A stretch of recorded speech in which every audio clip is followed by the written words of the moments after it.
All right, you people. We're going to go ahead and get started, and hopefully we'll get a few more people wandering in. If not, too bad for them. Thank you all for coming. My name is Penny. I'm from Eisenhower Library, and you are here to hear Brian Michalski, who is a crazy man, world traveler. This man has been everywhere, and he is going to take you to Patagonia tonight. We are using a webinar, so your cameras are blocked, your microphones are muted, but you can put things in the Q&A for us, and we will get to those at the end of the presentation. So don't be distressed if we don't answer your question right away. You can also chat with each other if you so choose through the chat box, and we will sort of try to monitor that as well. So if you screw up and put it in chat instead of Q&A, hopefully we'll still get your question. And I think we will go ahead and start with Brian. If for some reason you love this, which I'm sure you will, and want to tell your friends, it will be streamed on the library Facebook page after the presentation. So Brian, it is all yours. Go for it. Thank you for having me back, Penny. It's great to be in the virtual library tonight as we go to Pristine Patagonia. My name is Brian Michalski. Let's get right to it. Our agenda tonight is broken up into 3 parts. First, leaving on a jet plane, I'm going to share some of the history, geography, and my own personal inspiration for getting to Patagonia. Then we will climb every mountain as we go through each of the points in Patagonia that I personally traveled to. Share some challenges, successes, obstacles, detours. And lastly, homeward bound. This is where I'll tie everything together for you, share my key takeaways, and then, like Penny said, answering your questions. Type them in whenever you think of them. We'll get a nice long list for the end. As promised, leaving on a jet plane. So briefly about me, I grew up in Des Plaines, not too far from where you are probably right now. I used to teach public education, kindergarten, 1st and 2nd grade. And then got itchy feet and decided to leave a tenured position to backpack my way around the world. And fast forward to today, I've been to 42 countries as well as Puerto Rico. And in the year 2019, I devoted that full year to South America. So we're going to basically put a magnifying glass over the months of May and June, because that's when I was in Patagonia. About 5 weeks or 6 weeks, actually. I'm broadcasting to you tonight from my apartment in Evanston, Illinois. Most of the pictures you're going to see tonight, about 90% of them precisely, were taken with my iPhone XS Max, and that's the phone that Apple released just over 2 years ago. I took over 2,000 pictures in Patagonia, and you're not going to see them all, and you probably don't want to see them all. I did handpick my favorite 200 or so for tonight. You'll also notice occasional photo credits from friends of mine, fellow travelers who have also traveled Patagonia, as well as some information from blogs and websites. Why would I devote an hour to Patagonia? Well, first, it's a photographer's dream, and I really hope to illustrate that for you the next 55 or so minutes. Many hiking opportunities. Those first 2 points are probably my favorite 2 hobbies when I'm traveling, besides the eating part. So just a great way to be active, to climb hills, descend into canyons, and everything in between. Patagonia is so wild and remote, and there's sort of this allure, sort of a challenge that Patagonia demands of you. As you venture through Patagonia tonight, you're going to see lots of glaciers, mountains, lakes, so much more. Lastly, Patagonia is highly recommended. I don't think I've ever met anyone that said don't go to Patagonia who's actually been there. And you can add me to that list of people who will rant and rave about it and explain all of that to you in great detail. But first, I want to show you and sort of whet your appetite as we look at this video done by Venture Patagonia. It's about 1.5 minutes, and just take a look at what's to come here.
I've got my passport in hand. Let's go to Patagonia, everybody. So, a bit about its history first. About 500 years ago, Ferdinand Magellan of Portugal came to Patagonia, where he saw what he thought to be giants, so Patagon, and that's kind of where this term came from. So yes, the people who lived here were a bit taller than the average European of the time, but they were not necessarily giants. So that myth was quickly put to rest. However, the name Patagonia still stuck. The giants he was referring to were the Tehuelche natives who'd been living there since 10,000 BC.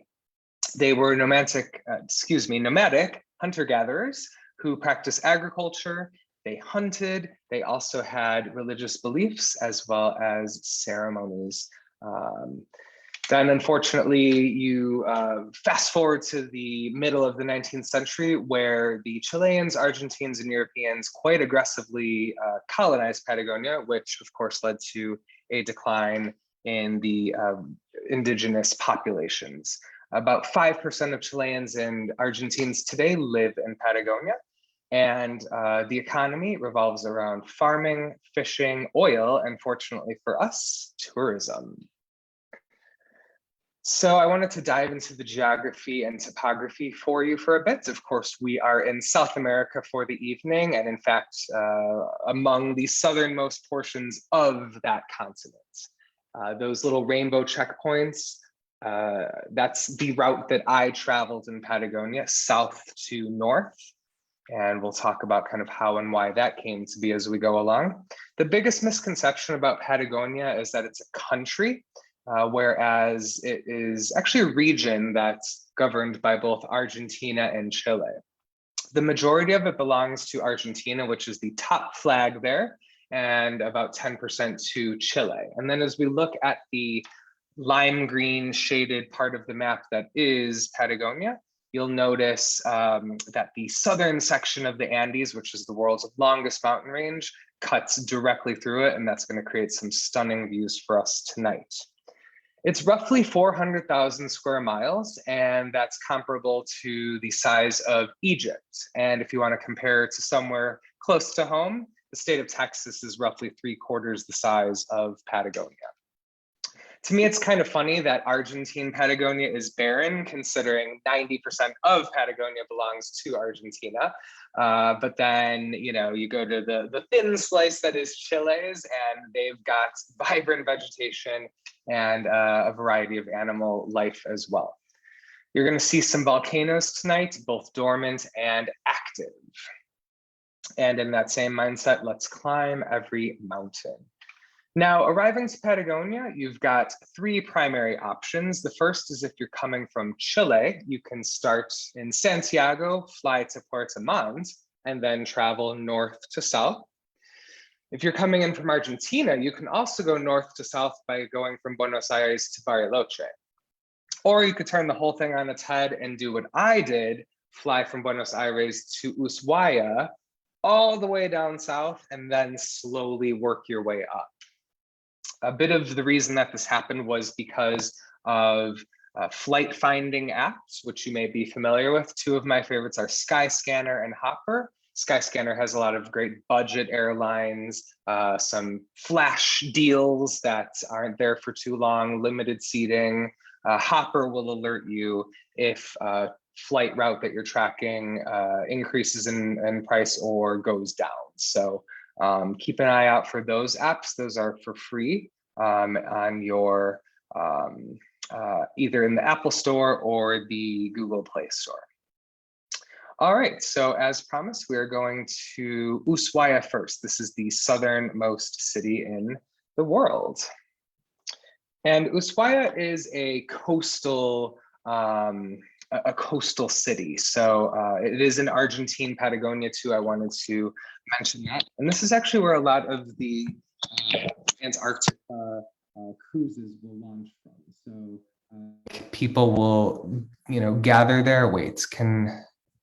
Let's see. I feel like my sound might have I don't know, dropped or something. If someone can just let me know that they can still hear me, I'll. Yeah, it dropped for a second, but you're fine now. Okay, sorry about that, everyone. Thank you, Emily, as well. While you're in Ushuaia, it's important to go to Parque Nacional Tierra del Fuego. This is the Bay of Fires Park. And I met Renato at the Ushuaia hostel that I stayed at. And he joined me for a full day of flat hiking along the Beagle Channel. And this Bay of Fires Park was the first of its kind in Argentina. So lots of waterfalls and mountains that we're going to be able to see tonight. It's a bird watcher's paradise, almost 100 different species of birds. It's turbulent weather for sure. We were lucky enough to have a nice clear day, if not just slightly chilly. But of course, you just bring a couple layers and you certainly can survive it that way.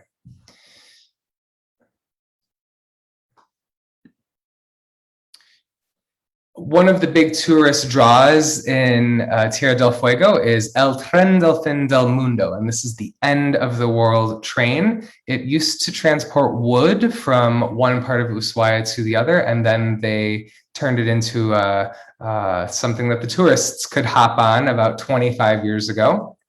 Renato and I did not elect to take the train. Instead, we followed the tracks, and this was really helpful to sort of do a slow motion version of the train, follow some meandering streams, brush up on my rusty photography skills, admire these wild horses, which are protected by the governments of Chile and Argentina. So nice to see them grazing and socializing. Another draw is the Beagle Channel tour in Ushuaia, and that's because you get to see the Le Eclairis lighthouse, which is the symbol of Ushuaia. You'll also get to see humpback whales breaching, as well as colonies of birds, as well as seals and sea lions. They are braving some very fierce wind, as well as water lapping up on their little island. It really feels like you are in the middle of nowhere during this tour. Now, getting around Patagonia, certainly its remoteness poses some challenge. I'd say the main takeaway here is that there are essentially no airports in Patagonia. So taking the bus from one part to another is, I'd say, the best. I think I did that for all 9 of the places that we're visiting tonight. You could also rent cars. Of course, it's going to be a bit more expensive.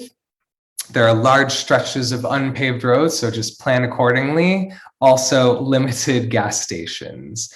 But, of course, with these options, you then get to have some freedom and you can be quite efficient. Remis are also available. They're cars and drivers for hire, so you can build your own private tours. All right, so we'll head northwest now, and we'll go to Punta Arenas. This is Chilean Patagonia, if you're keeping score at home. And this is a colorful coastal town. You can see this tile mosaic. A lot of local artists will come to Punta Arenas to display their graffiti and street art. But the main draw is going to Isla Magdalena. It's on the Strait of Magellan. This island cannot be visited during the winter, but you'll get to see these cute Magellanic penguins if you do go there during the summertime, where they're raising their young. Unfortunately, about 10 years ago, a drought killed off so much of the vegetation, which led to a steep and quick decline in the mating pairs of the penguins. But now they've received a lot of funding and protection from the Chilean government, and we're seeing those numbers climbing back up. So that's encouraging news there. So I didn't get to go to Isla Magdalena, but I did get to visit Parque Pingüino Rey, which is the King Penguin Park. You'll notice these pictures are taken through kind of like a telescope, and that's just because we had to view the king penguins from a distance so as not to disturb them. They're the only colony of king penguins outside of Antarctica, so this was a really special opportunity to get to see them. They socialize near beaches and grasslands. They are seafood fans, in particular squid and crustaceans.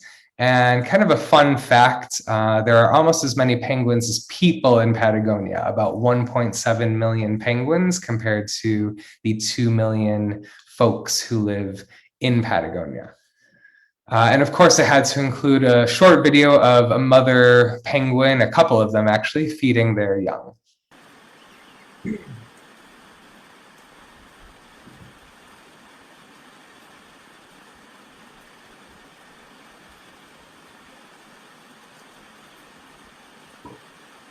I just kind of like the body language of the mother penguin, like, what? I've got no food. You've taken everything from me. Go figure it out yourself. And of course, the baby is almost as big as the mom by this point, too. You're probably not shocked to know that Spanish is the official language of Patagonia, but I did also want to highlight the minority languages, including Mapudungun. This is the language of the native Tuwelchis that Magellan first encountered. You'll also notice Patagonian Welsh and German on that list. Of course, when they colonized in the 1850s, along with them came their language, and that is still spoken today.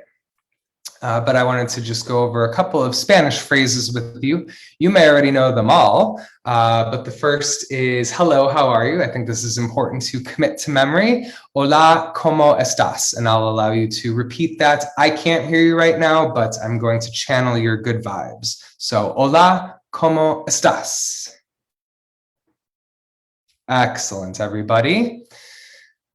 Thank you. Of course, I assume everyone knows that this is gracias, and you really want to roll your R here. Gracias. It's appropriate that we're doing this on Cinco de Mayo. I just thought of that right now. You also might be in Patagonia and in a flirty mood, and you may say, you may want to say, you have the most beautiful eyes in the world. And the way we do that, I'll break it up into two parts. Tienes los ojos más hermosos del mundo. Okay, and we'll put it all together. Tienes los ojos más hermosos del mundo. All right, Casanovas, you're ready to flirt your way through Patagonia. Let's take that newly learned knowledge and go to Puerto Natales.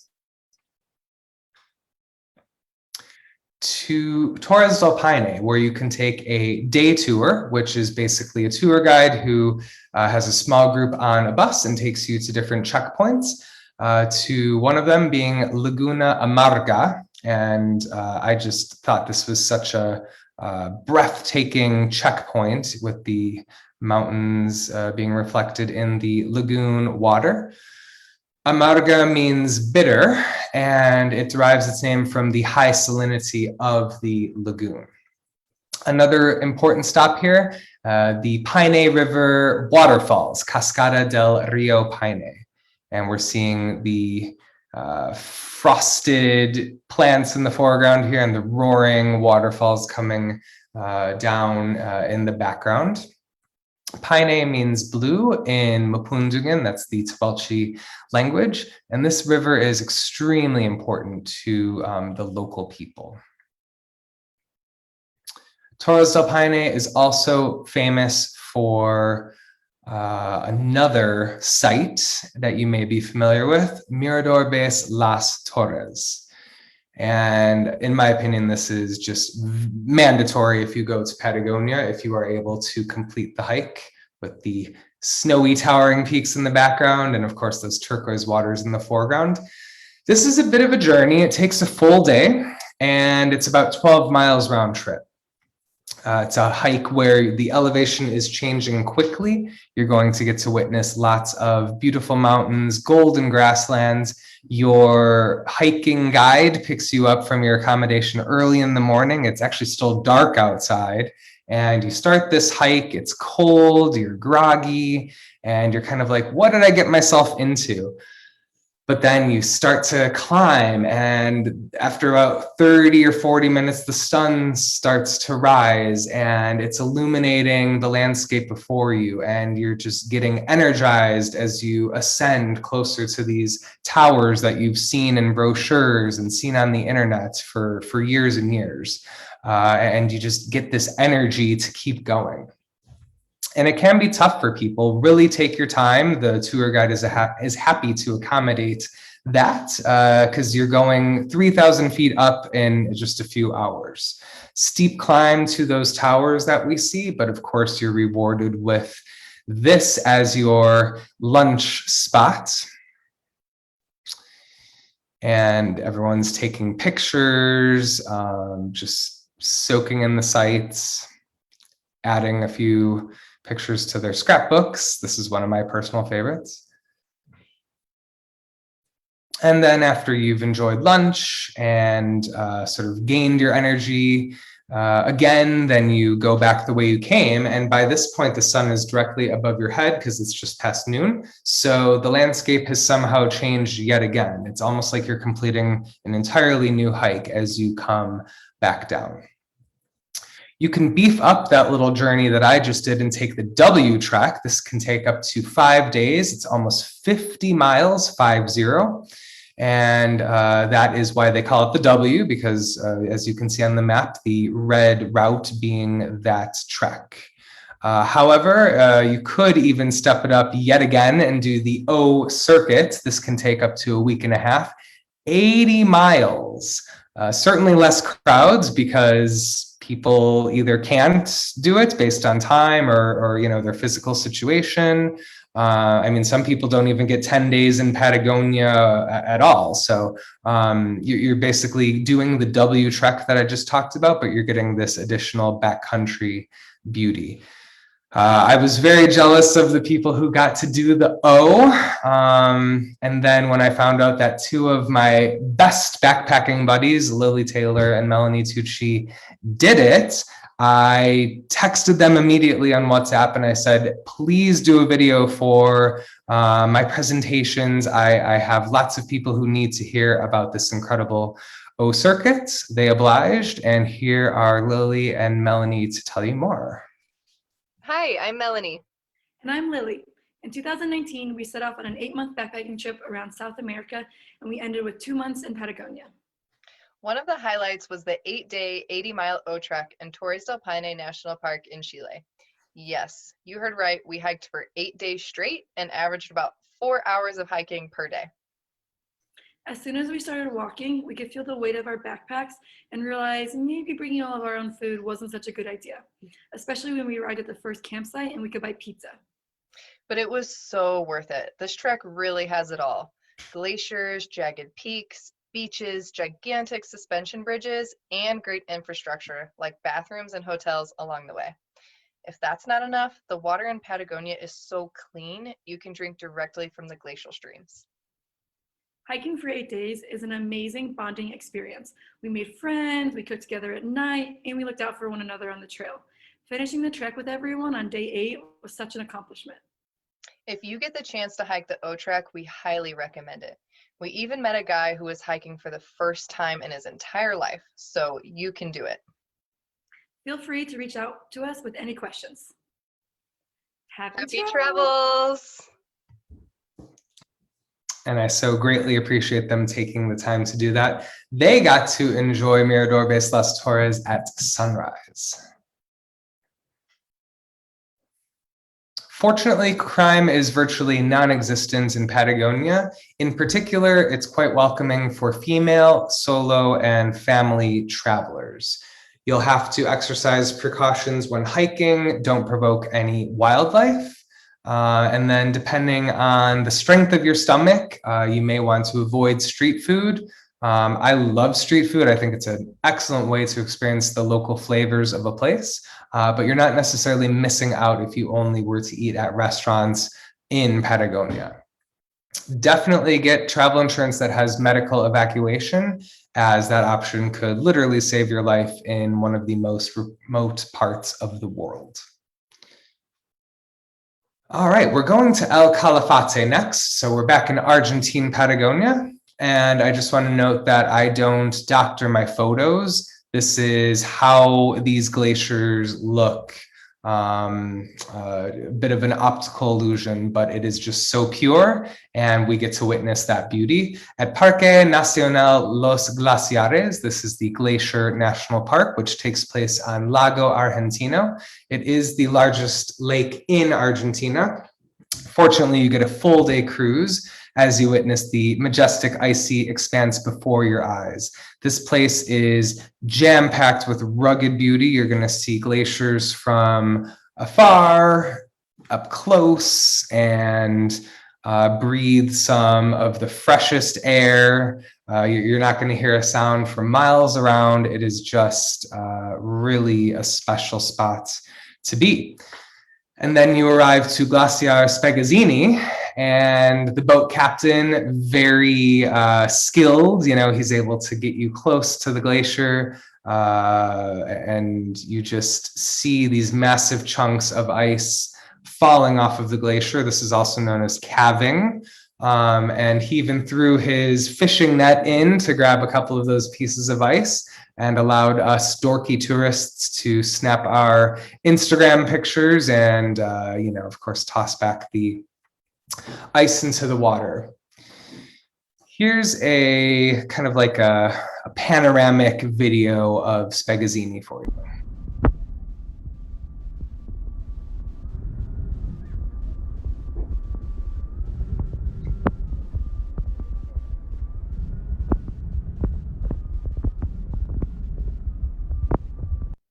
That lightly whirring wind, and you just almost can't believe your eyes where you are in that moment.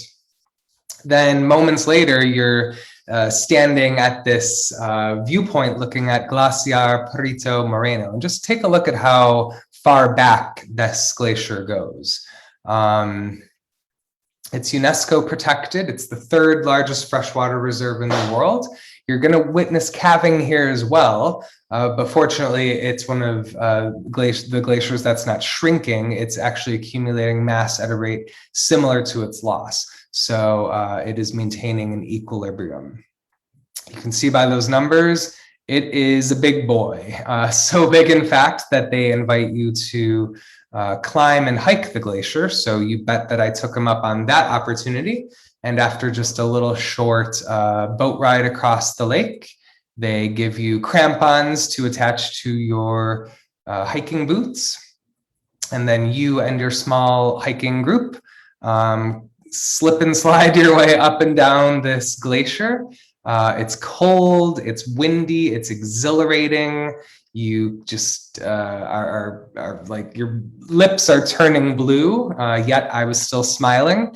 And, after all that hard work, the tour guides pour you local Argentine whiskey on the rocks, and those rocks are taken directly from the glacier itself. So quite a fun little dessert, so to speak, there. You may be familiar with gauchos. These are ranchers of Patagonia. This is still a respectable profession today. You will identify them by their wearing of boots, the neck scarf, and even a poncho like we're seeing with the gentleman on the right there. They rear livestock, and they have this tough guy persona, but they're actually quite hospitable people. And I experienced this personally on my private tour of Estancia Rio Mitre. Two brothers who inherited the farm, I should say the ranch, from their father, have continued the family dream, and they now run the estancia. These two guys picked me up from my hostel early one morning and then brought me back. This is still a functional estancia, and check out their backyard. It's at the foot of mountains near Perito Moreno. This is the a glacier I just climbed. You feel such an immediate connection with nature in these vast open spaces. You can just look around for miles and not see any other people, any other buildings. You feel like you're in the middle of nowhere, but there's just so much stimulating, like visuals to keep you entertained and excited. When you arrive to the estancia, the Gaucho brothers poured me a hot coffee. They also offer mate, which I'll talk about in the food and drink section of our presentation tonight.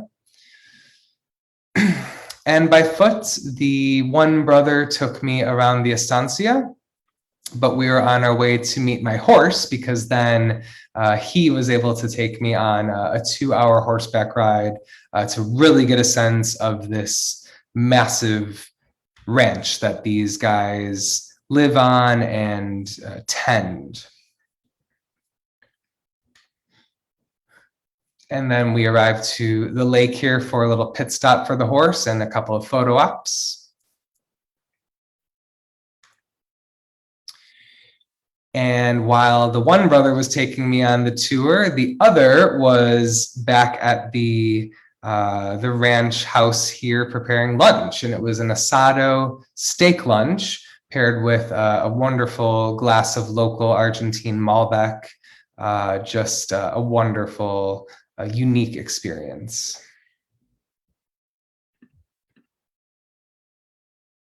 You might be curious about the flora of Patagonia, so I wanted to break it up into different regions, mini regions within a region, I guess you could think of it as.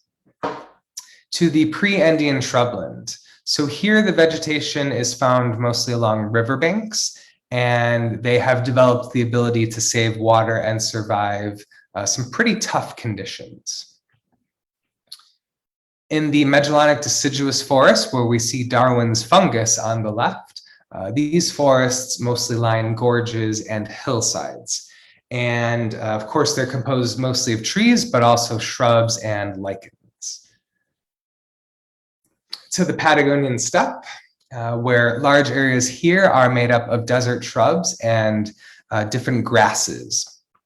Again, resistant to harsh weather, so certainly a theme here with Patagonian vegetation. Basically, a necessity. The only way to survive is to be able to just resist this harsh weather and not get nutrients for long periods of times. You won't see trees here because of the high winds and extremely low levels of humidity.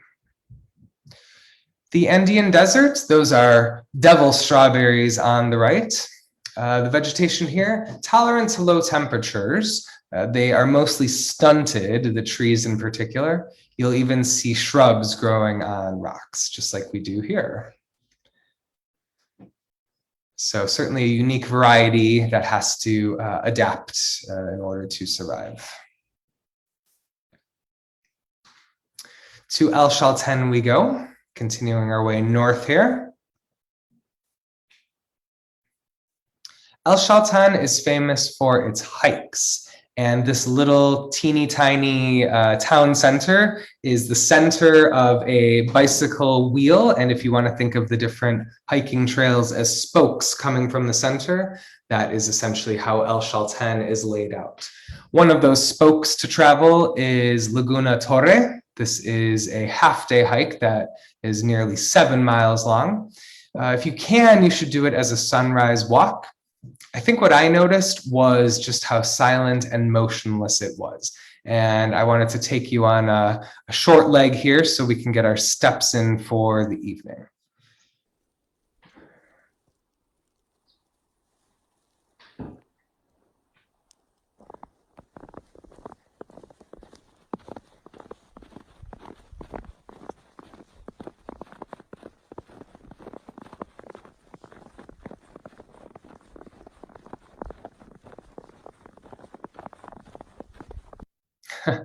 And you can tell snow had fallen the day before as well as the day of. I only encountered 2 other tourists this entire 4 hours.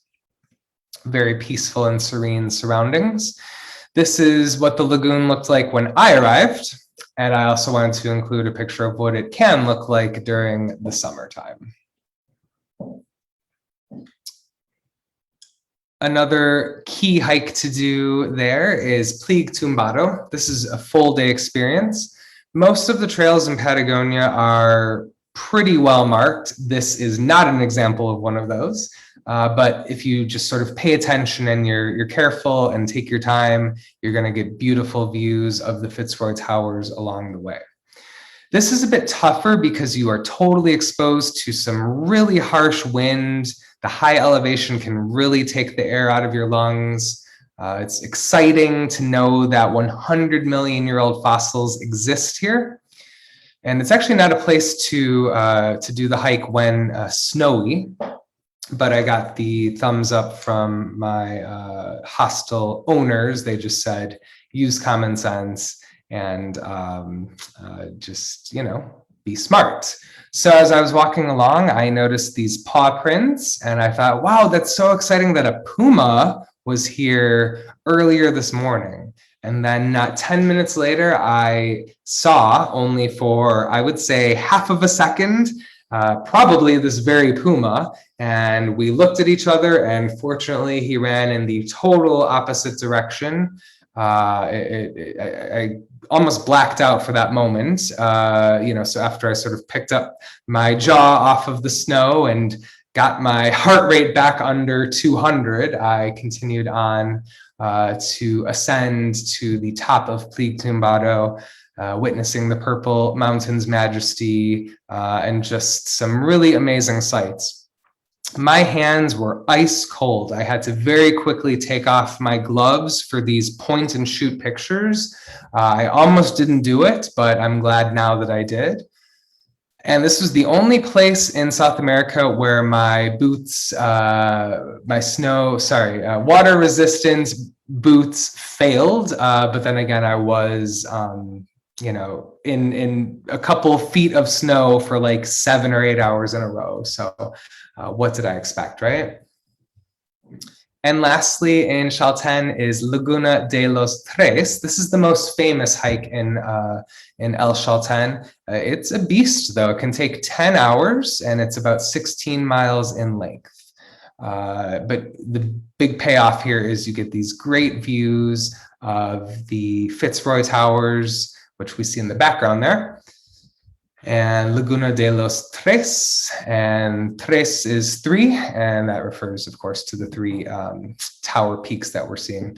I also got my steps in during my time in El Chalten. If you take a look on the data on the right, about 36,000 steps average per day. Keep in mind, these are consecutive days. About 16 miles, and my phone calculated something like 275 floors or flights of stairs a day.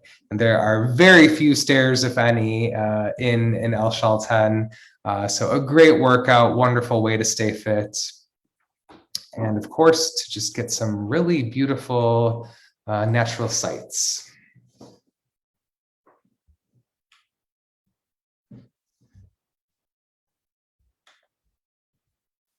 You may be curious about the animal life of Patagonia, so I wanted to talk about mammals first. There are both native and introduced species.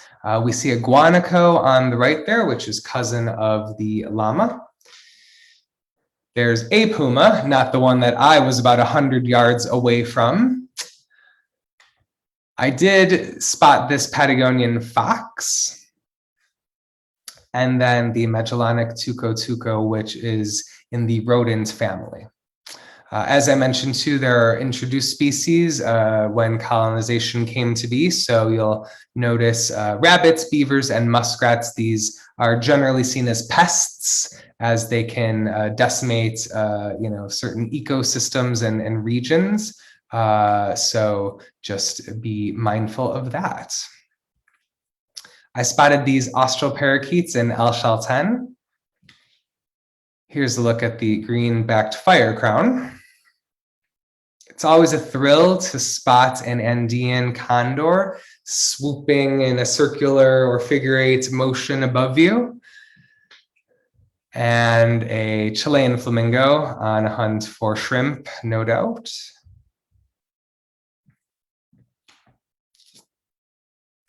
Underwater, if you are familiar with the southern right whale, that is an example of a couple of those on the left. Elephant seals, which we first met in Ushuaia, the first city of the evening.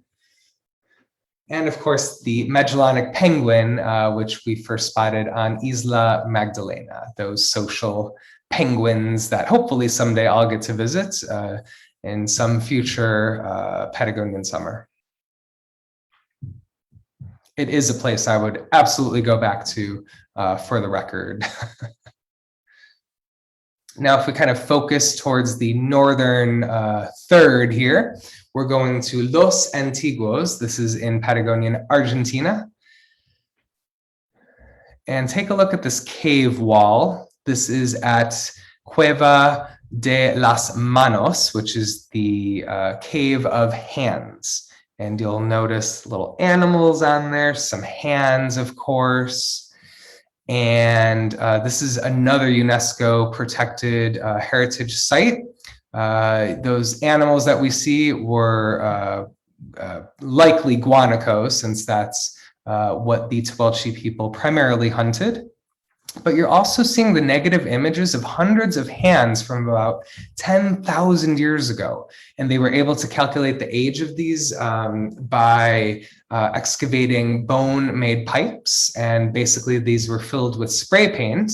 And if they held the pipe in their right hand with that spray paint inside, they blew it almost like you're blowing out of a straw while their left hand was on the cave walls. And that's why most of these hands are left hands, since the majority of the Tehuelches were right-handed. And I'm just amazed at the sort of the crystal clear negative images, you know, from 10,000 years ago. I mean, to me, that's just unbelievable. Like I said, food and drink, I love it. And Patagonia was no different. The people eat locally, and it's because they have to. It's very expensive to import items. So they have a very similar diet to the porteños. These are the locals of Buenos Aires in Argentina. They love their meats, their pasta, definitely bread, certainly red wine. They also are partial to deer and boar. And they pass around yerba mate. I'm going to hold up my sort of talking head here because I want you to see this chalice, which is filled with tea leaves, not in a bag. And then they pour hot water from their thermoses into this. And then you'll notice that there is a filtration device at the end of this metal straw. You stick it in and you sip. And this is a social activity. So people are in a big circle, you know, just adding their tea leaves, adding their water. You might sip for a couple minutes and then pass it clockwise, so on and so forth. This is very Patagonian. Certainly you'll see this happening in Buenos Aires, even in Uruguay. Just kind of a great way to get to know some strangers, approach their mate circle. They also love seafood. This is king crab, and that's served up at Chef Freddy's in Ushuaia. And I had that dish on the right, which is king crab topped trout. I think I had that 2 nights in a row. It was to die for, slightly cheaper than we'd find here in Chicagoland, and probably a lot fresher. Cordero al Pajo, this is sort of the signature dish of Patagonia, and it's lamb. It's the most traditional meat, and due to the climate and geographical conditions of this region, high quality lamb is produced. And it's a very simple recipe. They sprinkle it lightly with salt, and then they roast it on a stick over this open fire like we see on the left. This takes multiple hours. So the party starts basically once it begins cooking, and you're having appetizers, you know, wine, mate, all this stuff. And finally, after maybe 6 or 8 hours, the lamb is ready. And it is very South American for a party to just go on all day, all night, maybe even overnight, depending on the circumstances.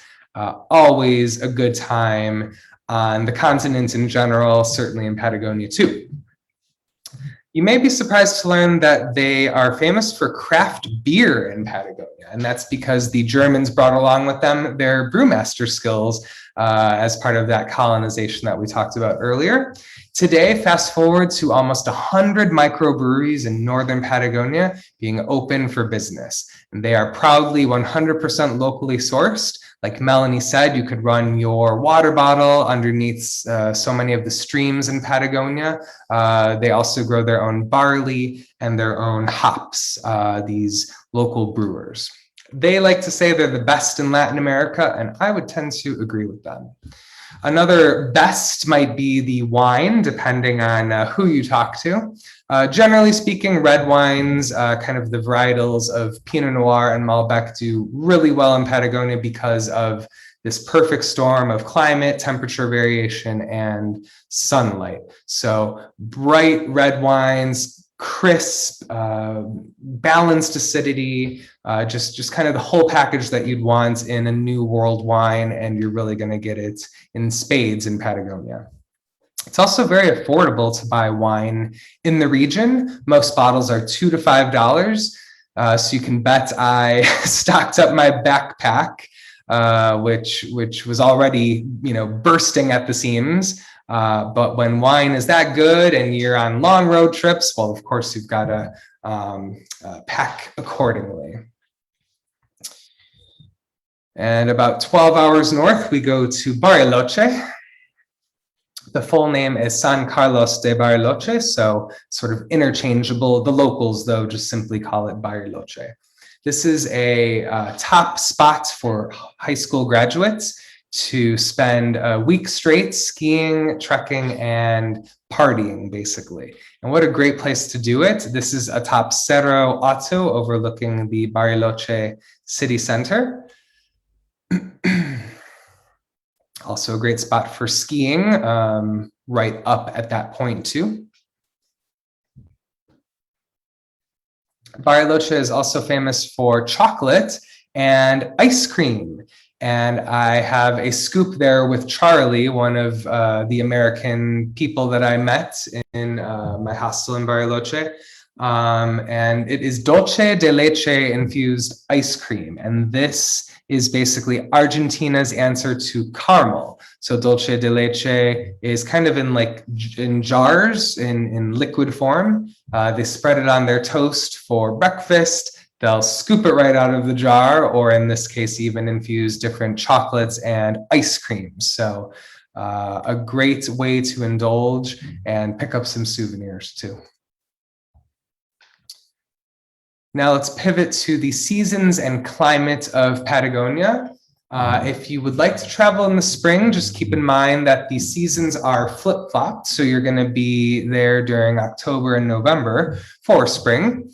Lots of daylight, some flowers to admire, but you may encounter rain as well as winds. Summer, this is probably the best time to go because it's high, it may be high season, which actually is a negative.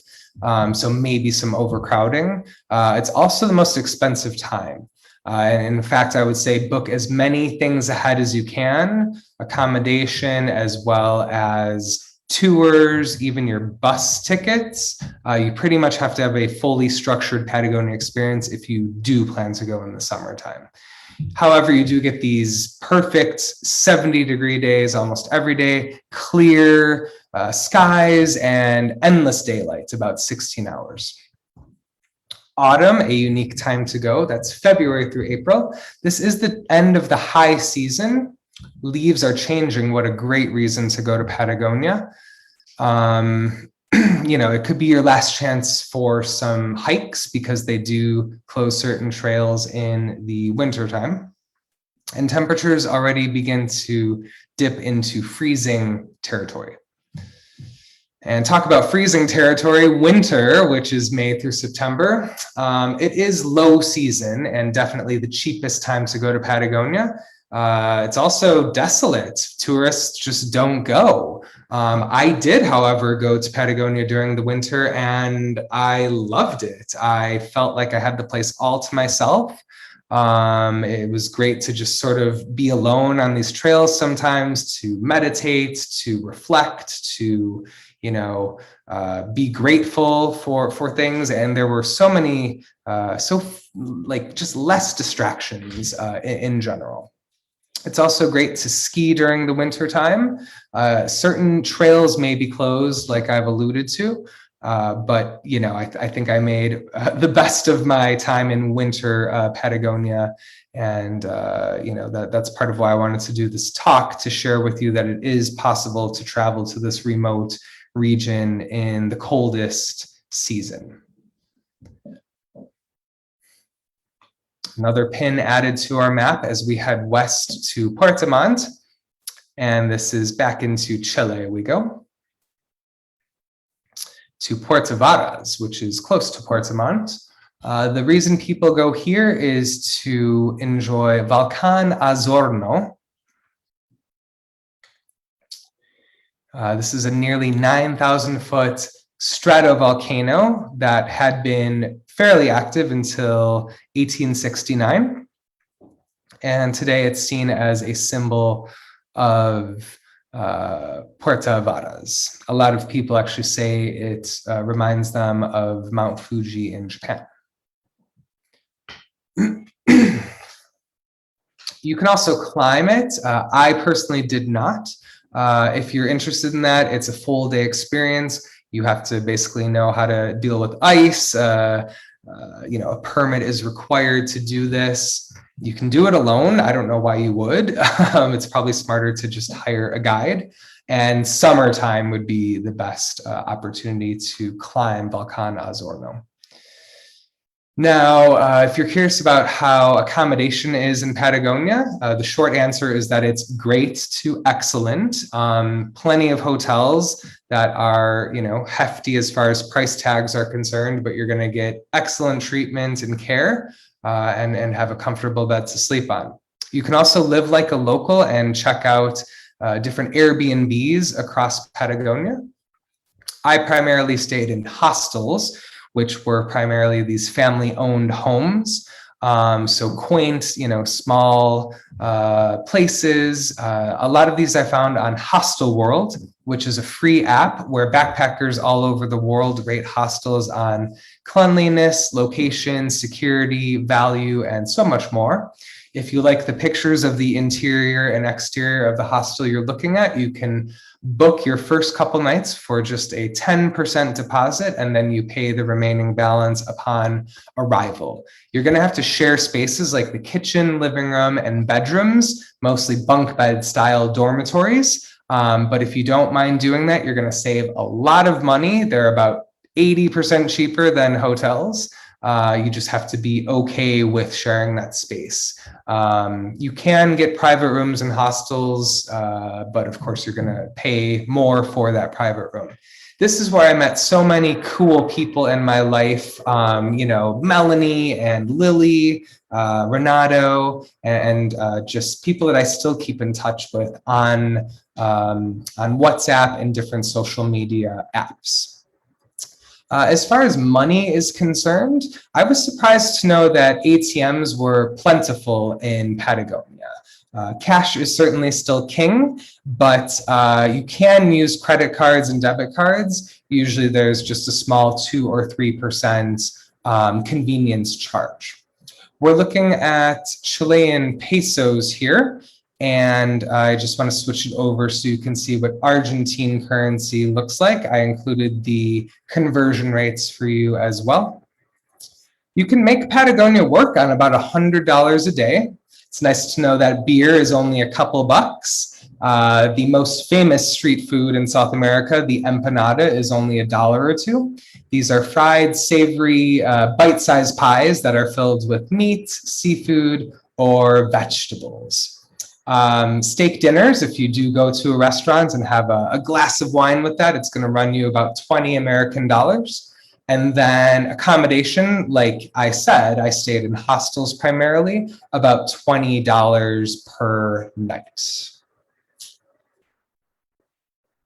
All right, and now we're heading up to our final stop, Pucón. This is technically outside of Patagonia boundaries, but I had to include it because it embodies the spirit of the journey that we've gone on tonight. And that was the climb of Volcán Villarrica. And this is only about 6 hours, but it is treacherous. In fact, it was the most difficult climb of my life. You must have a hike with you. You are going to put crampons on your boots. I'd never used a pickaxe in my life. All of a sudden, I was using that to scale these smaller ice walls, that are found all up and down the volcano. You must layer up. It is deadly cold. And tours, in fact, are canceled here quite often based on cloud cover or even volcanic activity as you are scaling a still active volcano. And I'm going to level with you. It was borderline torturous at times. One of my hiking buddies got a Charlie horse, probably a series of Charlie horses, just so bad he was on the snow, writhing in agony. It just looked so awful what he was going through. But then you kind of overcome these physical maladies and get this momentum in you. It's one of Chile's most active volcanoes, and it actually only erupted about 6 years ago. This active lava lake will take your breath away, as does the view from atop. And I wanted to include a 360-degree view from the top of the volcano.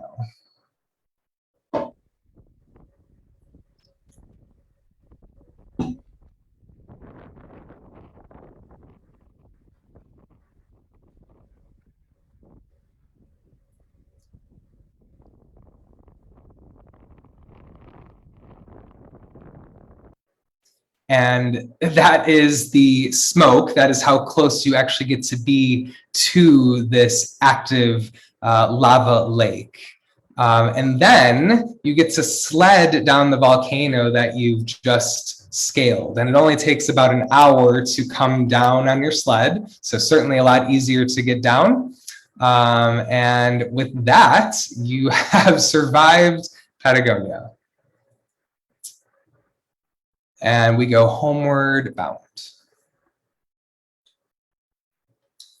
As far as the logistics of leaving Pucón, at least, there is no airport there. So what I did was take a 10-hour bus ride north to Santiago.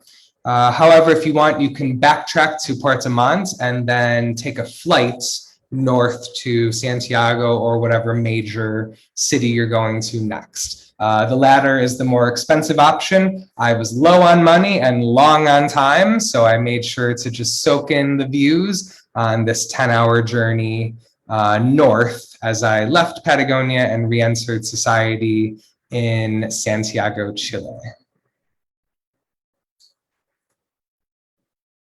And there's certainly more than just pins and a map for me, and I hope tonight you feel similarly as we have sort of taken a deep dive into this unbelievable region of the world.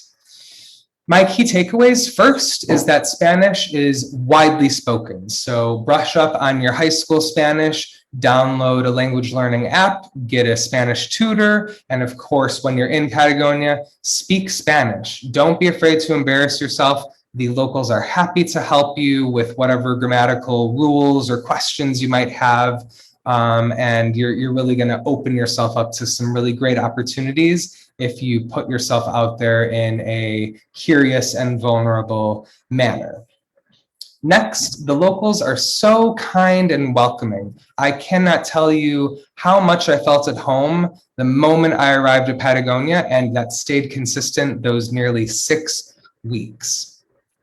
Locals are living off the land and they are thriving. It's a much slower pace of life, so you sort of have to take a step back from your, keeping a strict schedule or, arriving at the party. It's not uncommon for somebody in Patagonia to be half an hour late, 1 hour late to whatever engagement. It's just part of the culture. And the faster that you realize that that is not a sign of disrespect and just kind of how things go, that people get very passionate into catching up, maybe arguments, talking about sports or politics, the better off you're going to be just kind of going about it in a relaxed way. And in that mindset, the slower pace of life that they have is just kind of a nice invitation to kick back and relax. I think Patagonia attracts a certain type of traveler. This is not, the drug-filled, scuzzy, hostels of maybe like Bangkok, comes to mind, like teenagers who are drinking for the first time or experimenting with drugs or something. Patagonia attracts a more mature type of backpacker, at least, and I was really refreshed by that. This is an expensive part of the world, certainly of the country, or I should say the continent, but it's well worth it. Just plan ahead, budget accordingly, and hopefully you can make this money back when you return home. You are going to reap the rewards of a road less traveled. Just know that there's going to be some of these challenges that I described to you tonight along the way, that you're going to have to sometimes channel a power deep within yourself that you didn't know you had, and learn from mistakes and certainly learn from successes as well. Lastly, I would put it near the top of my list for the most beautiful place in the world, and I don't share that information lightly because I have been to a number of places now, and it is right up there. If you're curious about what I'm up to next, I should be in Japan teaching English now, but that's been postponed indefinitely due to coronavirus. So I've had to modify my life quite a bit from that. I teach English classes in the morning online to kids who live in China. I do that weekday mornings as well as Friday nights. I also tutor students here locally in Evanston and Wilmette. And I'm sort of helping bridge the e-learning situation as they go back to school part-time, half days, that kind of thing, and get them ready for the next grade level. Lastly, I get to do these travel presentations, networking with fellow travelers like yourselves. And speaking of networking, I would love to keep in touch with you at Eisenhower. My email address is brmicha@gmail.com. Instagram, Mindful Vagabond. And if Facebook is your thing, you can head over to facebook.com/mindfulvagabond and get a calendar of my upcoming events. Penny has been nice enough to host me for all 4 of my lectures, but if you'd like to see a reprise of any of those, I would certainly love to see your face in the virtual audience or possibly even in person near the end of summer. Folks, with that, may your map be filled with many pins. Be well. I hope that you enjoyed Pristine Patagonia. Thank you so much.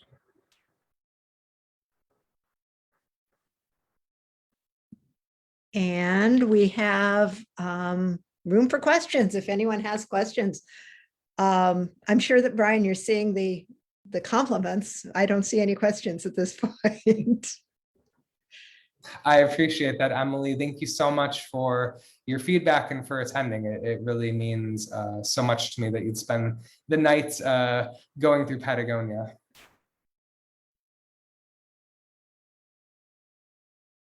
It was absolutely incredible. Mhm. Absolutely just amazingly beautiful. Thank you. Yeah, and a lot of this was point and shoot, a bit of patience, and sometimes getting lucky. I think the weather was exceptional for wintertime. I thank my lucky stars that it worked out this way. Yeah, I think it's really interesting that you were there in the winter time. That's that looks like almost an ideal time to go in some ways. I know, I have to say, I'm sure summer is awesome, and people have said absolutely summer is great, but I tended to just have a lot of things magically line up so perfectly in wintertime.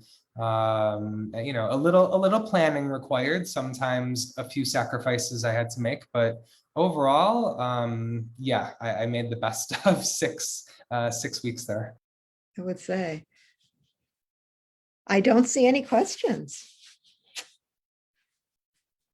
So I Okay. guess you answered everything. Yeah. Well, I did list my email address in the chat. And, you know, Penny, I don't know if you're able to sort of share my email address like in an email. Absolutely. Or... Okay, yeah. Oh, I do see a question up there in the One Q&A. question. One question. Let's see what we got here. Your top 5 destinations. Okay, in no particular order.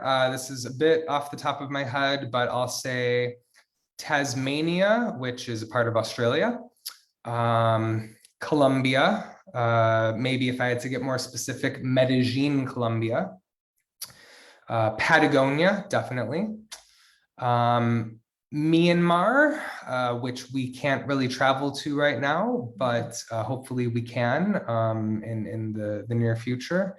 And then if I had to pick a 5th place, I'm just going to think for 10 more seconds here. It's got to be somewhere in Europe. Maybe like Budapest. Budapest was just really amazing. I'd frankly like to get deeper into Eastern Europe, but Budapest was a great place to eat, to drink, to socialize, some unbelievable architecture there. So, you know, I know that's a wide variety of places, but that would be my improvised answer. Good answer.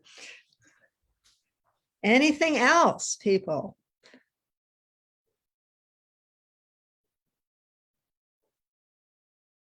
No? All right, then. That was wonderful. Thank you.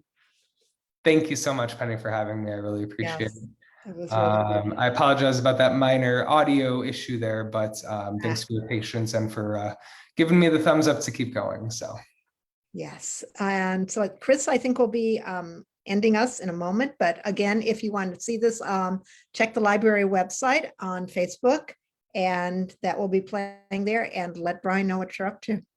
And thank you. awesome. Thanks, everyone. Have a lovely evening. Bye-bye now. Bye.